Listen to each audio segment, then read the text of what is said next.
Sa unang pagkakataon, may contractor na ipinatawag at nagpunta sa Independent Commission for Infrastructure.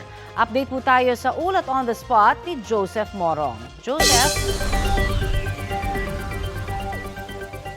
Yes, Connie, humarap nga ang mag-asawang si Pacifico o Curly at Sara Diskaya sa Independent Commission for Infrastructure o ICI sa pagpapatuloy ng ginagawa nitong investigasyon sa mga maanumalyang flood control projects. Unang dumating dito, Connie, sa ICI itong si Sara Diskaya at bitbit naman ng Senate Sergeant at Arms ang asawa nitong si Curly Diskaya na nakakontempt pa rin sa Senado. Ito ang unang beses na humarap sa ICI ang mag-asawa sa pagdinig na nanatili pa rin hindi bukas sa media.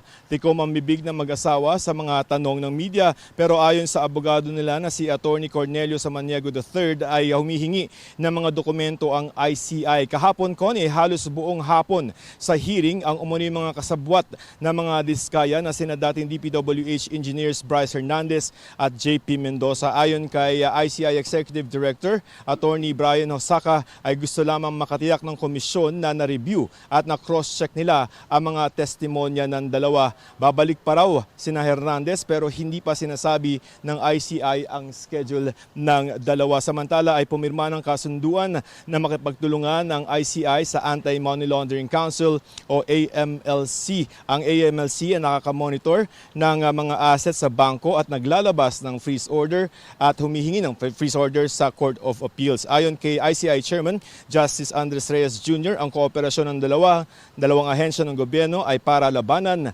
ang korupsyon. Narito ang magkasunod na pahayag ni Justice Reyes at ni Attorney Hosaka.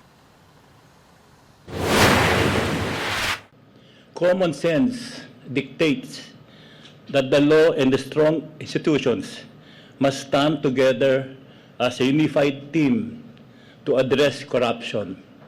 It is only through cooperation that we can confront the many faces of crime, graft, and the darker aspects of governance.